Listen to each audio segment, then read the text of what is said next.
Olá, seja muito bem-vindo ao programa Diálogo Aberto dessa semana e nós vamos tratar sobre dois temas importantes para você. Nesse Diálogo Aberto nós vamos falar sobre a questão da insegurança alimentar e também sobre os impactos do aquecimento global no meio ambiente. Nesse primeiro bloco, nós vamos abordar a questão da insegurança alimentar. De acordo com o Inquérito Nacional sobre Insegurança Alimentar no contexto da pandemia da Covid-19 no Brasil, com a inflação e o desemprego em alta, cresceu também a insegurança alimentar. Segundo dados, atualmente mais de 19 milhões de pessoas estão em situação de extrema pobreza e, logicamente, vivendo nessas condições. Por isso, para falar sobre este assunto, nós convidamos então para conversar conosco aqui no estúdio a coordenadora estadual de nutrição da CESPA, a Valquíria Moraes, que vem falar conosco sobre esse tema e, logicamente, nos trazer também esclarecimentos de como trabalhar essa busca de uma segurança alimentar que nos facilite, logicamente, toda a questão da nossa vida e da saúde também. Seja muito bem-vindo, Valquíria, ao nosso programa para falar sobre esse tema que é tão importante. Obrigada pelo convite, é um prazer enorme estar aqui, trazendo orientações, sobre um tema de suma importância para toda a população. E, Valquíria, para a gente começar a nossa conversa, era bom uma definição. Como é que a gente entende o que é insegurança alimentar?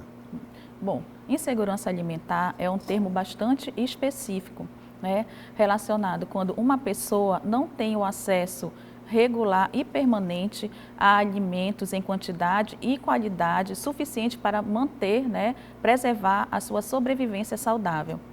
Certo. E dentro desse contexto existe uma coordenação estadual que trata sobre esse tema na Secretaria de Saúde. E assim, quais as principais atividades? Aí algumas definições de como esse trabalho é desenvolvido pela coordenação estadual. Bom, a Coordenação Estadual de Nutrição da CESPA, ela é ligada diretamente à Diretoria de Políticas de Atenção Integral à Saúde e nós realizamos atividades de assessoramento técnico, monitoramento e capacitação aos profissionais da área da saúde de todo o estado do Pará, abrangemos todos os municípios do estado do Pará. Também realizamos ações, dentre outras atividades, de educação, de alimentação e nutrição à população em geral. Isso atinge desde de crianças até idosos? Até idosos, toda a população em geral. Então, se por exemplo um órgão público, ou mesmo uma paróquia, alguma comunidade, ela precise dessas orientações, por exemplo, ela trabalha também com manipulação de alimentos ou também com fornecimento de algum tipo de alimentação nesse sentido, ele pode também acionar a coordenação? Sim. Pode sim, que nós damos um suporte, Nós temos materiais educativos, contamos com uma equipe de nutricionistas, todas que trabalham nessa área. Fica em Belém a coordenação? Fica em Belém, no prédio da CESPA, no nível central, na Travessa Lomas Valentinas, 2190. E a demanda, de onde vem mais? É capital ou interior do estado para o trabalho de vocês? Das duas áreas, das duas áreas, tanto da região metropolitana, Belém região metropolitana, quanto de todos os municípios. Nós trabalhamos baseados num plano estadual, nós fazemos a nossa programação e tentamos levar todas as informações, tudo que é de atual relacionado aos programas nacional de alimentação e nutrição. A todos os municípios. Ou nós atendemos os municípios por demanda espontânea. Eles chegam até nós solicitando uma capacitação para determinado tema e nós tentamos nos adequar e ir até lá. Então a solicitação é feita diretamente para vocês, já trazendo, por exemplo, uma solicitação de serviço? Isso. Aí vocês vão até o local com os profissionais para poder realizar, então, treinamentos, orientações de uma forma geral. Quem quiser tem o contato, Tem o telefone de lá, que é o 4006... 4211. E também o nosso Instagram, que é o Coordena Nutri PA. Certo. Daqui a pouco, pronto, já está aí na tela. Então, quem quiser, os órgãos que precisam do serviço também, que é um serviço que a gente precisa muito, que aí a gente entra na segunda questão a respeito, na terceira, melhor dizendo, terceira questão em relação a esse tema, Valquíria, que é como é que é a educação alimentar do brasileiro, especificamente do paraense, qual é o olhar que vocês conseguem ter a partir dessa experiência, desse trabalho todo, em relação à educação alimentar? Não estou falando nem em relação a dinheiro, a condições, mas mesmo quem tem recursos para ter uma boa alimentação, como é que essa educação ela existe em termos nacionais como um todo, né? Se puder fazer e fazendo recorte para a alimentação do paraense, com tanto alimento que a gente tem, com uma culinária vastíssima e às vezes não muito saudável, né? Com muitos condimentos, com muita produção também de material, com muita mistura. Como é que a educação alimentar do paraense está nesse contexto? Bom, atualmente, né, nós temos observado que o perfil nutricional do paraense, né, ele está um perfil nutricional baseado, relacionado ao sobrepeso e obesidade, né? Em torno de 22% do paraense tem obesidade, né? E 58% do paraense apresenta sobrepeso, o excesso de peso, relacionado ao IMC. IMC, que é o índice de massa corporal, onde nós calculamos através do peso atual, né, da pessoa dividido pela altura ao quadrado, e nós damos o diagnóstico nutricional. Isso está relacionado a quê? Não, além da questão econômica, também a questão educacional.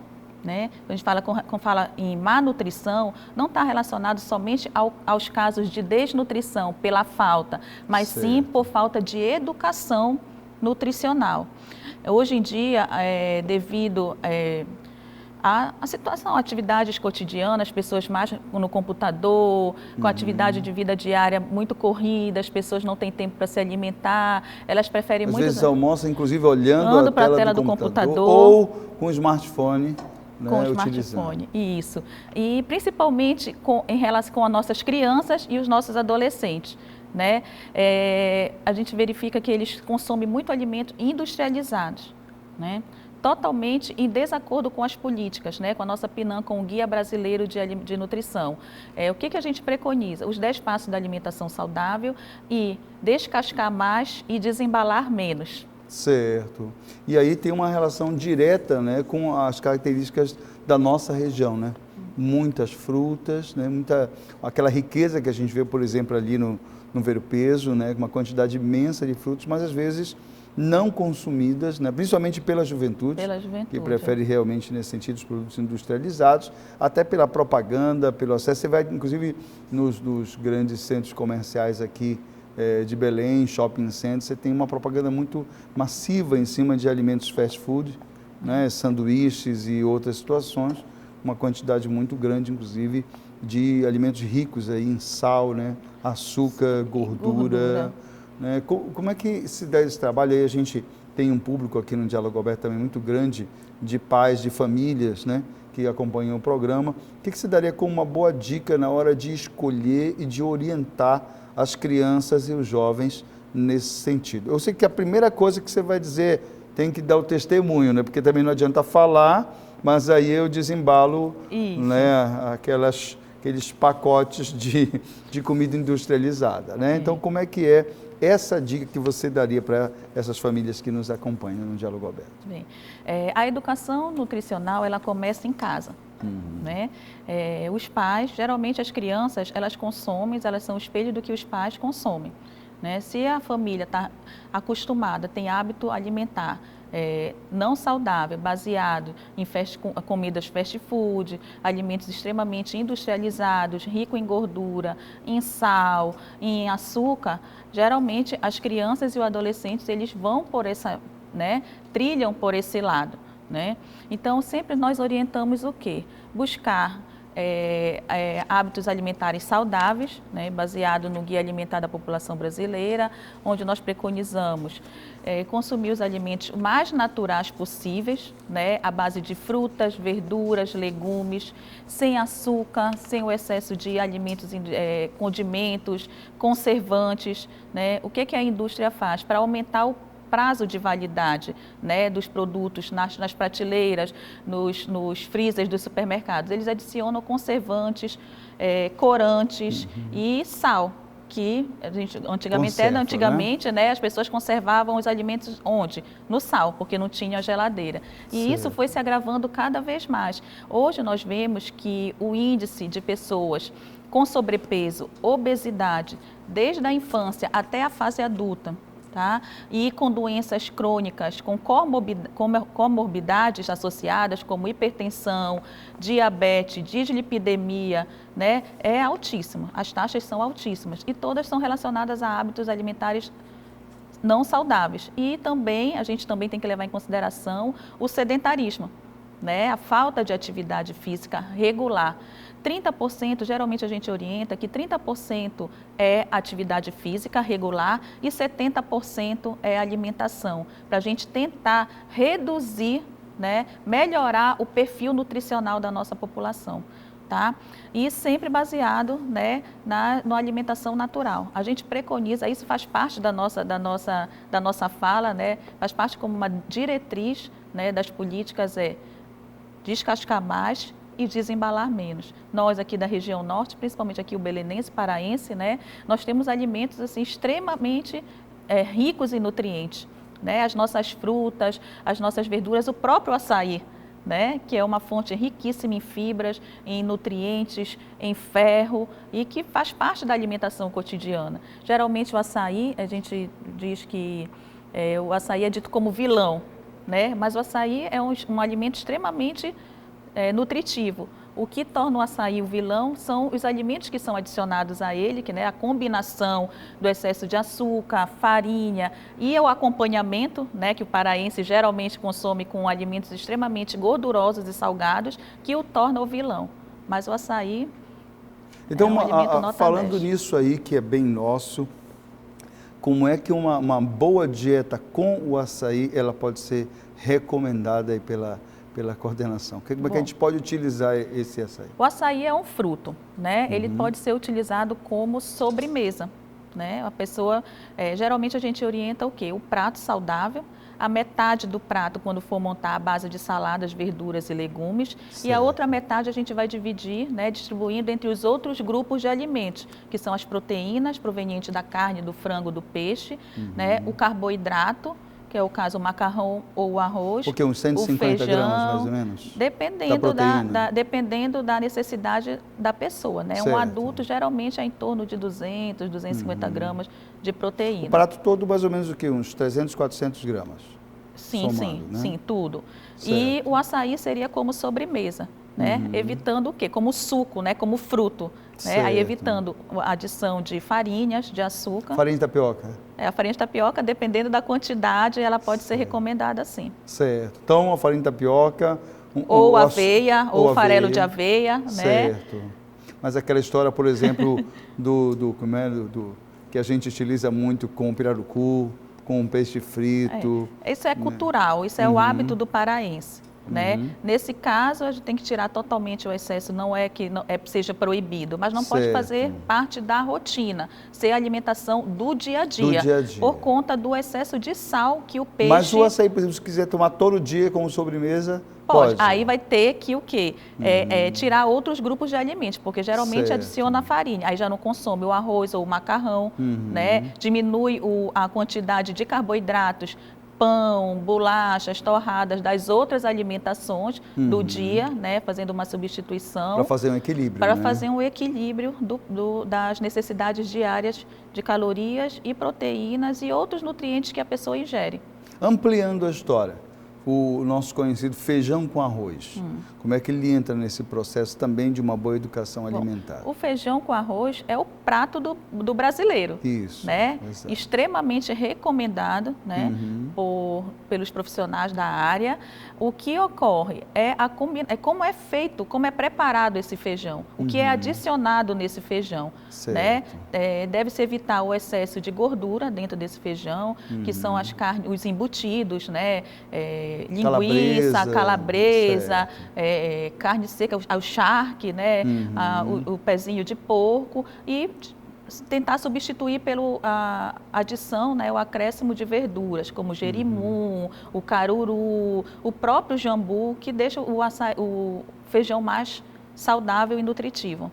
Certo. E aí a gente fala do outro lado, né? A gente falou de uma forma geral a uma escolha de alimentos, né? E essa busca da alimentação saudável a partir de boas escolhas e, logicamente, de seleção, né? E de equilíbrio, como você falou na questão das proteínas, né? E tudo mais, que a gente precisa trabalhar. Vamos falar pelo outro lado, que agora é a dificuldade de recurso para comprar esse alimento.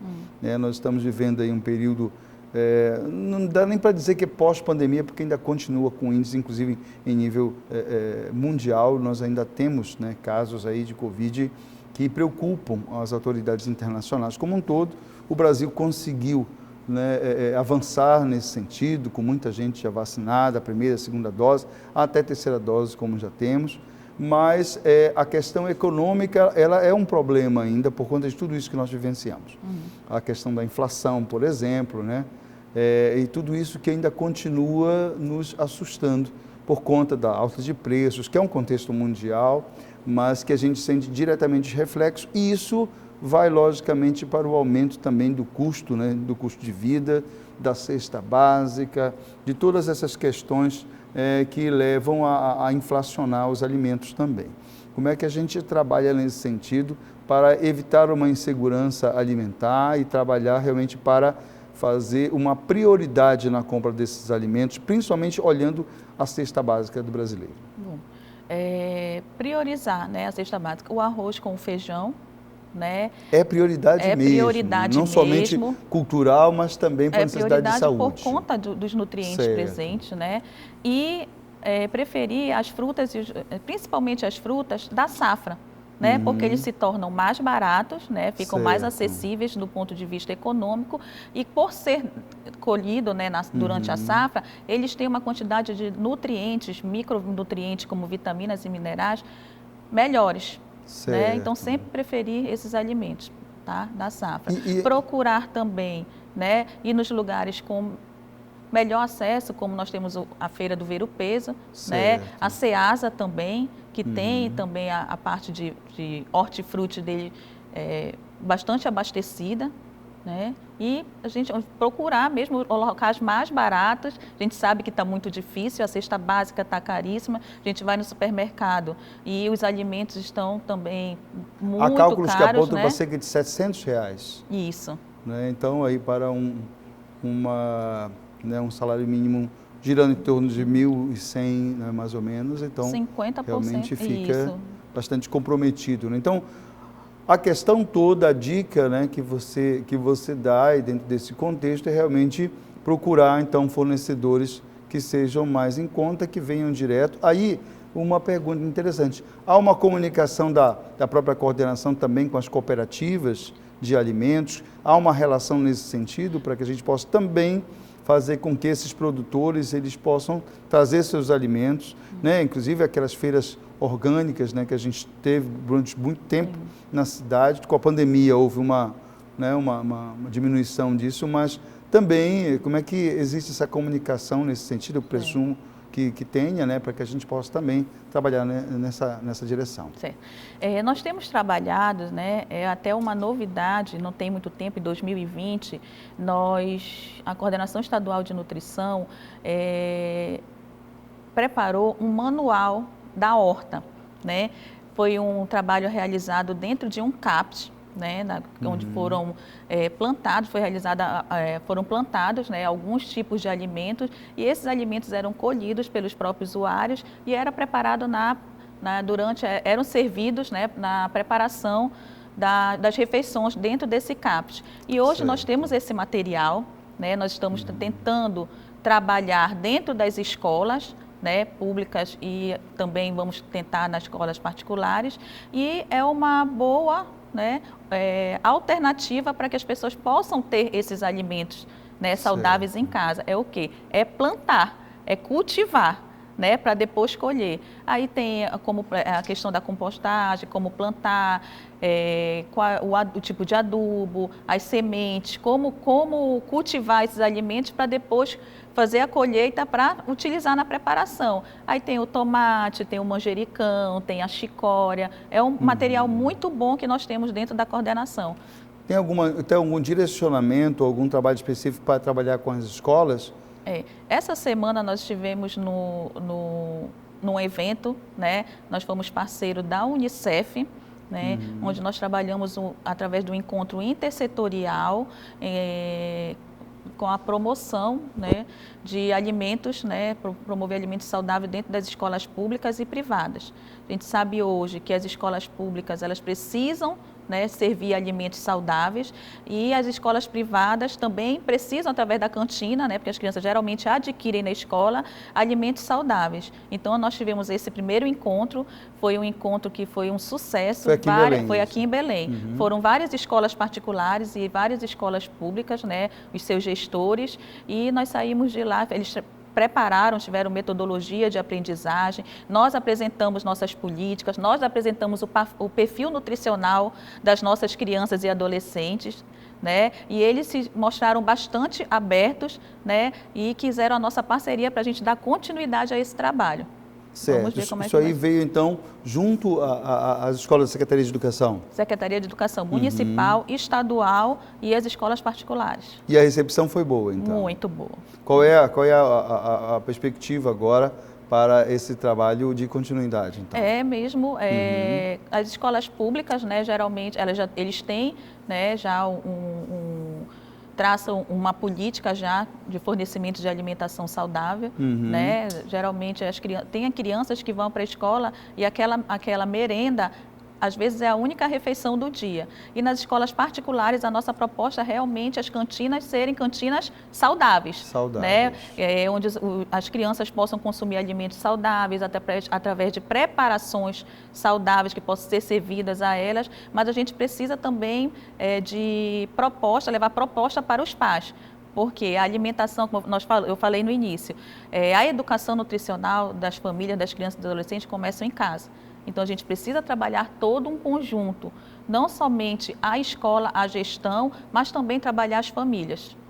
E aí, nesse contexto, logicamente, que se estende para as comunidades como um todo. Como um todo. E aí, uma dica também para quem assiste o nosso programa, das paróquias, que eles podem também solicitar mais uma vez, né?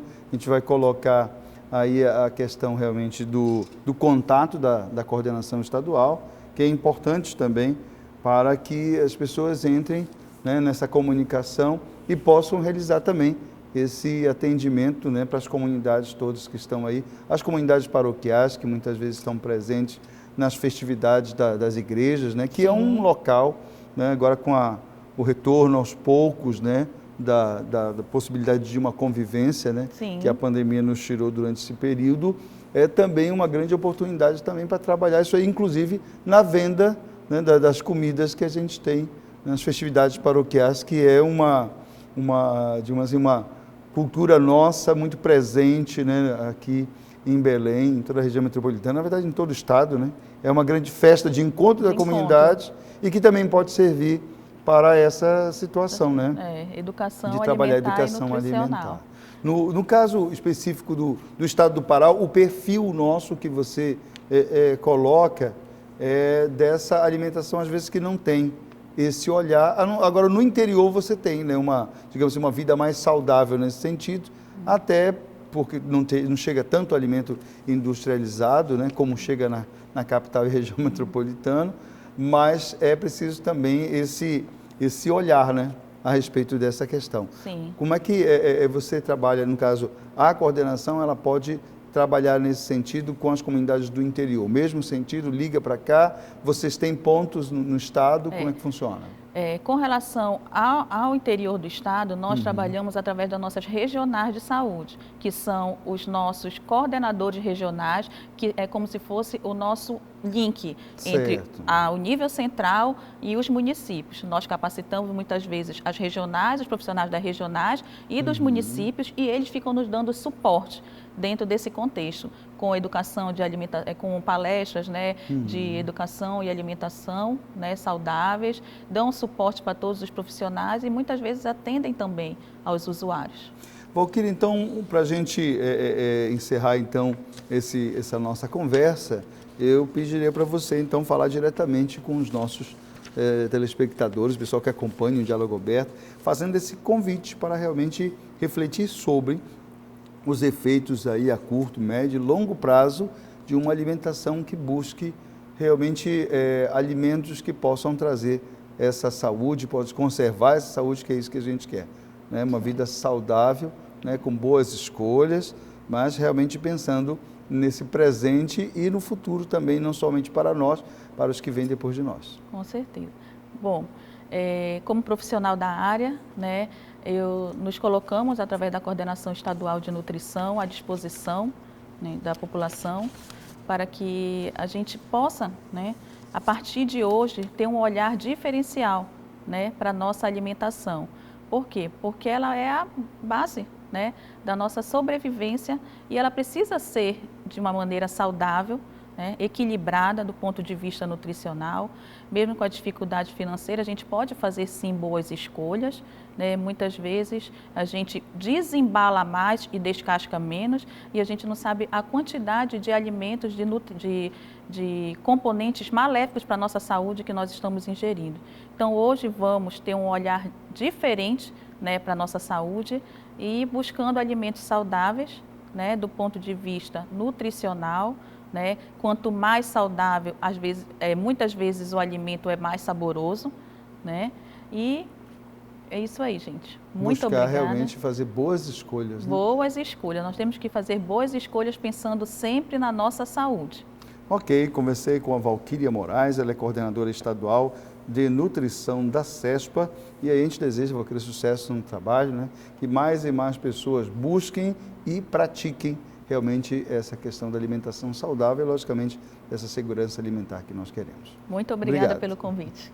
Obrigado você também que nos acompanha aqui no Diálogo Aberto. A gente vai rápido no break e a gente retorna com o segundo bloco do programa dessa semana.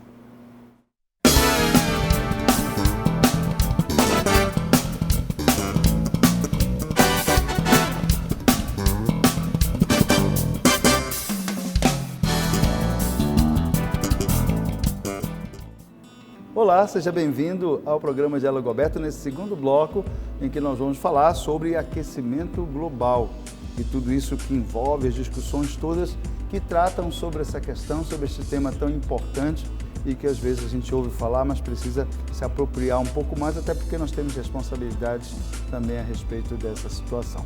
Por isso a gente convidou a professora Eliane Coutinho, ela que é diretora do Centro de Ciências Naturais e Tecnologia da UEPA, Universidade do Estado, e coordenadora do curso de especialização em Gestão e Direito Ambiental. Professora Eliane, seja muito bem-vinda ao nosso programa aqui no Diálogo Aberto. Tá, eu agradeço o convite. É uma oportunidade, né, de até mesmo divulgar o nosso trabalho dentro da Universidade do Estado, né?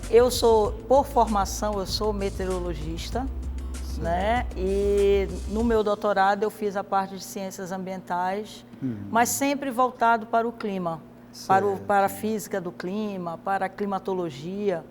Então, as mudanças climáticas faz parte do meu dia a dia como docente, né, como acadêmica.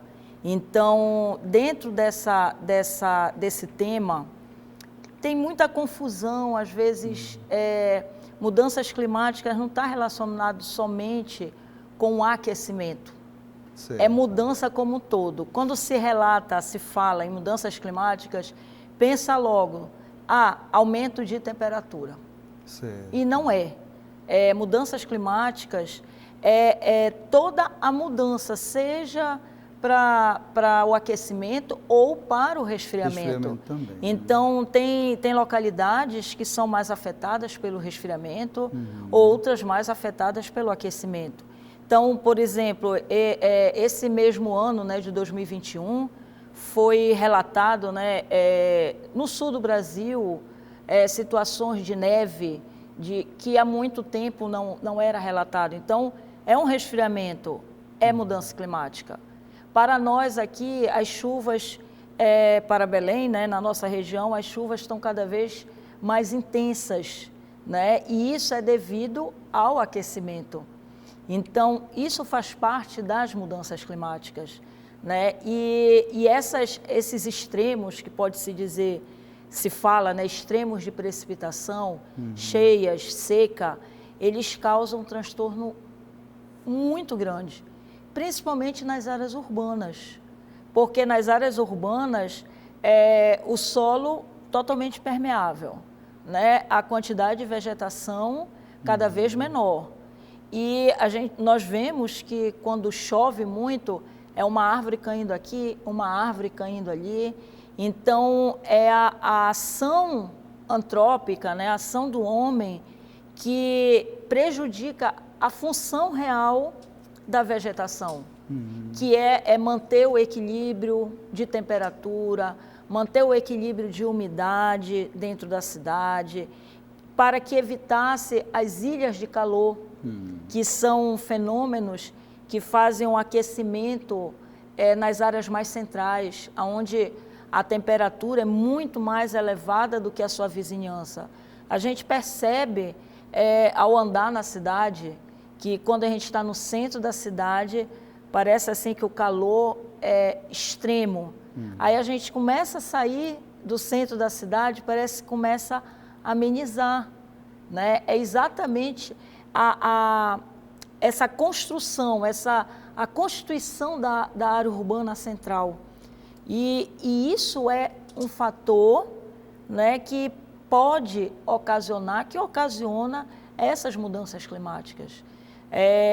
Com relação à conferência, né, que está tendo, que é a COP26, pelo nome 26, né, já tiveram, essa já é a 26ª, e a gente não consegue chegar a um denominador comum que vá melhorar a condição ambiental, que diminua... Conseguir harmonizar, né? Progresso com a questão ambiental. Exatamente, né? Que é o chamado desenvolvimento sustentável. Exato, né? Nós não podemos, claro, regredir nas tecnologias, no nosso desenvolvimento, porque senão nós vamos voltar aqui à era da pedra. Não pode. Como é que a gente fica sem um computador, sem um celular, sem energia elétrica? Então, a gente tem que... a sustentabilidade é isso. Não é deixar de utilizar o meio ambiente, mas é utilizar o meio ambiente de forma que ele não acabe, que ele seja o menos possível degradado. Então, essa conferência já tiveram diversas, tem o programa das Nações Unidas para o Meio Ambiente, teve a Rio 10, Rio 20, Agenda 21, tem os Objetivos de Desenvolvimento Sustentável, são os 17 objetivos, que tem como meta 2030, essas conferências das Nações Unidas para a mudança climática. Já estamos na COP26 e não se chega, né, a uma conclusão, não se consegue chegar a uma conclusão. Ela começou em 31 de outubro, né, de 2021 e terminou no dia 12 de novembro de 2021. Terminou entre aspas, porque não concretizaram o objetivo da conferência. Então, ainda vão continuar para ver se os países que mais não aceitam, né, os que mais se retraem em aceitar essa diminuição da poluição atmosférica, comecem a aceitar alguma coisa, pelo menos. Né?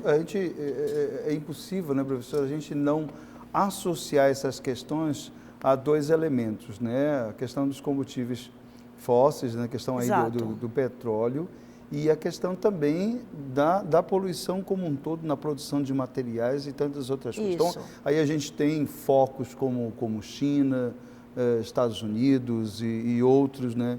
Países também que fazem parte desse processo.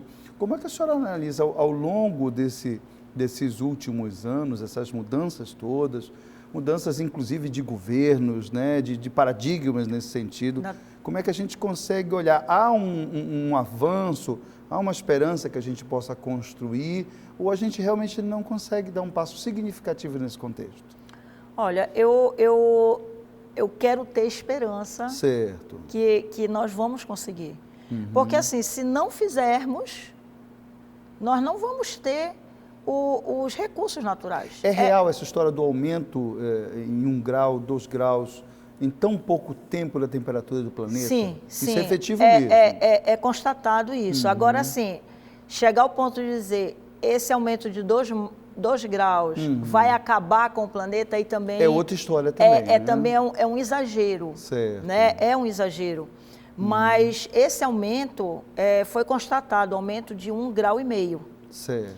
E a COP, agora de 26, ela tem o objetivo, né, de fazer com que os países, que são 196 nações, certo, né, isso. não deixem passar esse aumento de 2 graus. Né? E, então, isso é o objetivo da COP. Porque, mas, assim, como diminuir a temperatura? E o indivíduo, no seu ponto, a gente sabe muito bem que, na verdade, claro, nós temos uma grande responsabilidade como indivíduo, né? Sim, tal, sim. Mas a gente sabe também que, na verdade, a grande parcela está nas indústrias, está nessa questão dos combustíveis, principalmente aí dos combustíveis fósseis que a gente utiliza nas grandes cidades, aí você vê São Paulo e, né, como metrópole nesse sentido, mas também outras, né, Tóquio e tal. E como é que a gente percebe, assim, o que o indivíduo, a contribuição dele, embora seja pequena, mas ela não deixa também de ser relevante, de ser significativa. Sim. O que eu posso fazer como indivíduo nesse sentido? Olha, primeiro, como você falou, os combustíveis fósseis, né? A gente vê a nossa cidade, determinada hora do dia, a gente não consegue... E é a pior parte, o congestionamento. E a gente fica entre a poluição externa e o gás do ar-condicionado no carro. Exatamente, porque assim, o carro parado no congestionamento é o que ele produz o pior gás. Não é nem o dióxido de carbono, o CO2. Certo. É o monóxido de carbono. Porque é a queima a queima incompleta do combustível fóssil. E essa queima incompleta... ocorre quando você está, eu estou esperando o meu esposo ou minha esposa, o meu filho parado com ar-condicionado, o carro ligado. Isso está produzindo o monóxido, que é um gás venenoso. Se o indivíduo ficar por muito tempo em um lugar, principalmente um lugar fechado, exposto a esse gás, leva à morte. Então, imagine, você numa cidade, nós não temos tanto problema por causa da nossa temperatura. Certo. Com a nossa temperatura, nós não temos inverno, né? Nós temos época chuvosa e menos chuvosa. Diz o pessoal assim, que é a época que chove o dia todo e a que chove todo dia. Exatamente. E a temperatura continua elevada, sempre. Exato. Então, quebra um pouquinho, né, na hora da chuva. Depois, mas aí depois você diz, poxa, nem agora, parece que... Agora, o asfalto, né, professor, a gente percebe muito... aquela fumaça toda ali que vem. Porque ele tem a característica dele é de absorver muita energia. Então ele absorve. Quando a água chega na superfície, ela rapidamente evapora. E a gente também não tem as canaletas em toda a cidade. Exatamente. Não tem para onde escoar. Não tem para onde escoar a água. Por isso que, acho que foi em 2020, antes de nós entrarmos no lockdown, né, eu estava em Altamira, ministrando aula. E de lá eu via as notícias, que a cidade estava um caos por causa da chuva. Né? Porque nós não temos vegetação, o solo é impermeável, né? Então a água não tem para onde infiltrar. Tá? Os nossos rios cada vez mais assoreados, então ele tem menor profundidade. Aí a ação humana, ela é... Por exemplo, você vê, eu passo... né? Eu passo no ônibus. Ou no, de fossas quando eu ia para a universidade de ônibus, para a Federal, há muito tempo, né? Eu via a população saindo da sua casa e jogando um saco de lixo no canal. Aí depois reclama que está entupido, que alaga, entra nas casas. E o pior, né? A produção de plástico é muito grande, a gente acaba consumindo material que depois vira um lixo que vai durar anos e anos. Exatamente. Então, o nosso, por mais que, como tem aquele ditado, uma andorinha não faz verão, mas eu fazendo, você fazendo, o colega fazendo, já são 3. Isso. Se tiver uma consciência ambiental muito maior, a gente tem uma cidade inteira. Então, uma indústria só não vai causar mudanças. Mas eu tenho quantas indústrias? E aí tem uma questão, professora, que está diretamente ligada. Eu digo assim, que a gente começa a pensar em cadeia na história, a gente fica um pouco desesperançoso, que é a questão do lixo, né?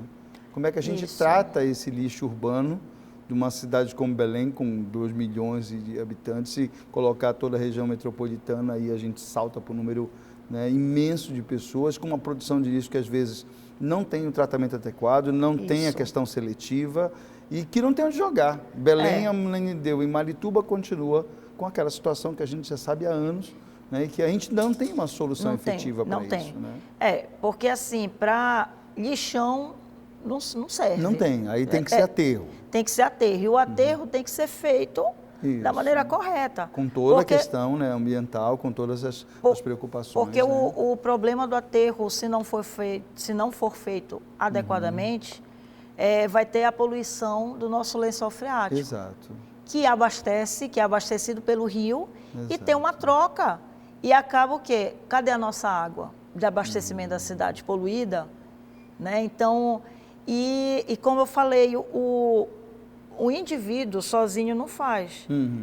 Mas uma indústria também sozinha não produz uma poluição global. Com certeza. Então, cada um de nós tem que fazer o seu dever, né? O seu papel. Por exemplo, eu estava vindo de Castanhal, naquele horário que eu também ministro aula lá, naquele horário de pico, de 6 horas, né? Não tinha chovido, porque quando chove, lá em Marituba alaga, né, o rio, e a gente não consegue passar. Aí tinha uma blitz, não sou de forma alguma contra, mas é o horário. Então, um engarrafamento muito grande. Com chuva. Não estava chovendo, né? Um engarrafamento muito grande. Então, nós ficamos, eu levei 1 hora a mais para chegar. Então, essa parada, o andar do carro mais devagar é o que pior produz a poluição atmosférica. Certo. Né? Então, aí hoje eu fazendo uma leitura, né, de uma reportagem, aí eu vi assim que 6 novas linhas eu cheguei de ônibus. Perfeito. Mas aonde é que vão parar com mais 6 novas linhas? A questão realmente dessa opção viária, né, nesse deslocamento, por exemplo, aqui em Belém, é uma questão que há anos se vem pensando num plano diretor nesse sentido, né, que poderia talvez alternar com metrô de superfície, porque realmente nós temos aqui toda essa estrutura da planície amazônica e todo esse mangue que está aqui por baixo, né? Não tem como, isso. Mas a gente pode trabalhar alternativas, né, que na verdade seriam interessantes. O BRT é uma opção, né, mas, digamos assim, ele vai chegar também no momento que ele vai ser uma alternativa, mas não resolve o problema, né? Exato, é uma alternativa. Exato. Até porque também tem uma outra questão, professora, que preocupa muito a gente, que é a questão da própria educação do povo. O BRT foi para veículos de emergência e transporte coletivo.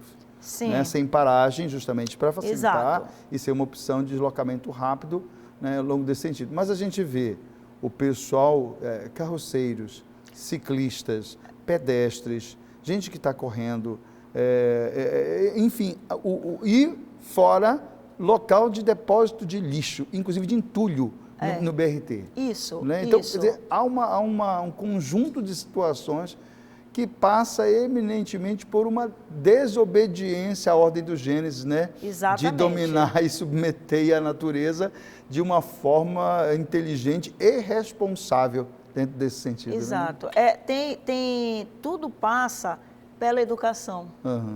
Seja educação universitária ou a educação ambiental. Exato. Porque assim, você vai dizer para um carroceiro, né? Não, olha, você não pode queimar o seu lixo porque você vai causar uma poluição atmosférica. Até onde é o conhecimento dele para saber o que significa essa poluição atmosférica? E ele é o menor dos culpados. Os culpados realmente pela poluição são os que têm conhecimento dessa emissão. Por exemplo, nessa reunião da COP26, o maior emissor né, de carvão, né, da produção de carvão e a poluição é a Austrália. Foi detectado isso, né? Então, a gente não passa nem muito pela China, Austrália, que a gente vai imaginar, né? Sempre, não estou dizendo que Estados Unidos e China não são, de forma alguma, Certo. mas tem outros, a gente também tem que ser olhado os outros. Os outros que porque estão nesse assim, contexto, né? Estados Unidos e China, um exemplo, polui, emitem, digamos, 30%. Não sei se é esse valor, eu estou especulando, né? 30%. Certo. Mas aí eu tenho 10 que fazem 10%, que fazem 5%. Eles estão poluindo mais que os Estados Unidos. Então, tem que ser visto como um todo, né? Tem que ser visto como um grupo e não um e outro, porque senão o que está poluindo menos, ele vai dizer, mas eu posso poluir mais, eu não estou sendo penalizado, então eu posso poluir mais. E eu ainda aponto o dedo para os outros, né? Exato, exato. Aí um detalhe que foi colocado, né, até mesmo pelo governo brasileiro, que tinha a promessa de diminuir essa poluição até 2050. Certo. Poxa, a gente já tem 26 anos de confederação. Exato. São mais 50, são 76 anos. Então, 2050, será que vai ter alguma coisa até para a gente minimizar a degradação? Tem alguma coisa para a gente evitar a degradação em 2050? E assim, puxando, professora, que é interessante também, até olhando pelo trabalho que a senhora tem no curso de especialização, como é que a gente percebe essa evolução ou estagnação da legislação ambiental nesse sentido, em termos de fiscalização, mas também em termos de políticas públicas efetivas de controle, né?